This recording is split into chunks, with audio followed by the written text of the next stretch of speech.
Halo sahabat Katolik, umat beriman yang dikasihi dalam Tuhan kita Yesus Kristus.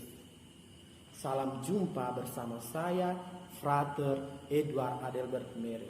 Pada saat ini, saya akan mengajak Anda sekalian untuk memahami dan mengenal sakramen pengurapan orang sakit. Gereja Katolik Roma memiliki 7 sakramen. Salah satu di antaranya adalah sakramen pengurapan orang sakit. Sebetulnya, sakramen pengurapan orang sakit ini disediakan oleh gereja sebagai sarana penyalur rahmat bagi kita untuk memperoleh kesembuhan dan keselamatan. Melalui perminyakan suci orang sakit dan doa dari imam yang memberikan sakramen ini, seluruh gereja hendak menyerahkan mereka yang sakit kepada Tuhan yang bersengsara dan yang telah dimuliakan supaya Ia menyembuhkan dan menyelamatkan mereka. Tuhan Yesus Kristus melalui Santo Yakobus memberikan pesan, bila ada di antara kamu yang sakit, panggillah penatua-penatua jemaat supaya mereka mendoakan dan menumpangkan tangan kepada si sakit supaya mereka mendoakan dan menyembuhkan mereka, dan doa mereka itu dapat menyembuhkan dan menguatkan. Urapan orang sakit bukanlah sakramen bagi mereka yang berada di ambang kematian saja, melainkan bagi mereka juga yang sedang dalam bahaya maut karena menderita sakit dan karena lanjut usia. Sahabat Katolik, umat beriman yang dikasihi dalam Tuhan kita Yesus Kristus, tujuan utama dari pengurapan orang sakit adalah supaya mereka yang sedang mengalami sakit dapat didoakan dan diurapi dengan minyak.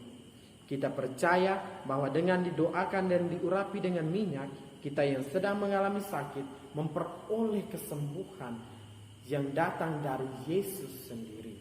Maka dari itu, yang dapat menerimakan sakramen pengurapan orang sakit ini adalah para imam dan uskup yang telah menerima rahmat tabisat. Untuk diakon dan umat awam lainnya belum dan tidak dapat menerimakan sakramen ini, sebab mereka tidak memiliki kuasa untuk ini. Dalam menerimakan sakramen pengurapan orang sakit, terdapat forma dan materia yang digunakan oleh imam atau uskup yang memberikan sakramen ini. Forma adalah rumusan kata-kata, sedangkan materia adalah benda apa yang digunakan. Materia sakramen pengurapan orang sakit adalah minyak suci yang biasa disebut oleum infirmorum yang dioleskan pada dahi dan telapak tangan si sakit saat penerimaan sakramen ini. Forma, semoga dengan pengurapan suci ini, Allah yang Maha Rahim menolong saudara dengan rahmat Roh Kudus. Amin. Semoga Ia membebaskan saudara dari segala dosa dan membangunkan saudara untuk mengenyam kebahagiaan sejati. Amin. Pelayan yang memberikan sakramen ini menggunakan rumusan kata-kata dan benda ini dalam memberikan sakramen ini. Sahabat Katolik, umat beriman yang dikasihi Tuhan kita Yesus Kristus, kita pastinya bertanya-tanya, apa yang menjadi buah dan rahmat yang diperoleh dari sakramen pengurapan orang sakit ini? Ada begitu banyak buah dan rahmat yang dapat diperoleh dari sakramen ini. Antara lain, yang pertama, persatuan dengan sengsara Kristus.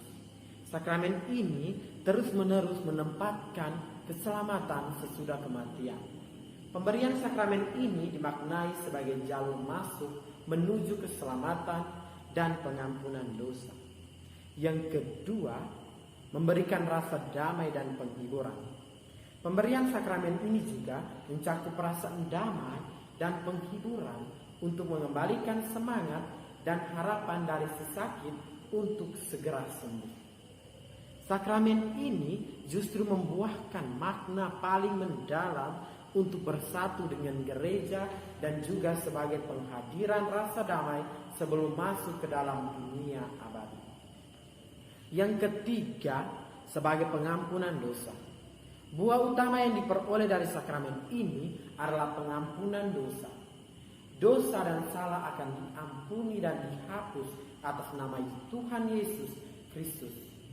Seseorang yang telah menerima sakramen ini, jalannya akan dilapangkan dan segala beban dosanya akan diringankan. Yang keempat, penyembuhan. Keselamatan jiwa menjadi hal yang paling penting bagi umat Katolik. Oleh sebab itu, sakramen ini sangat penting untuk penyembuhan dan keselamatan jiwa. Sahabat Katolik, umat beriman yang dikasihi dalam Tuhan kita Yesus Kristus. Itulah sedikit penjelasan singkat dari saya mengenai sakramen pengurapan orang sakit. Sekiranya penjelasan yang saya berikan ini dapat berguna dan bermanfaat bagi kita, serta menambah pengetahuan kita mengenai iman Gereja Katolik. Akhir kata, saya Frater Edward Adelbert Mere, mohon pamit. Salam sehat, Tuhan Yesus memberkati.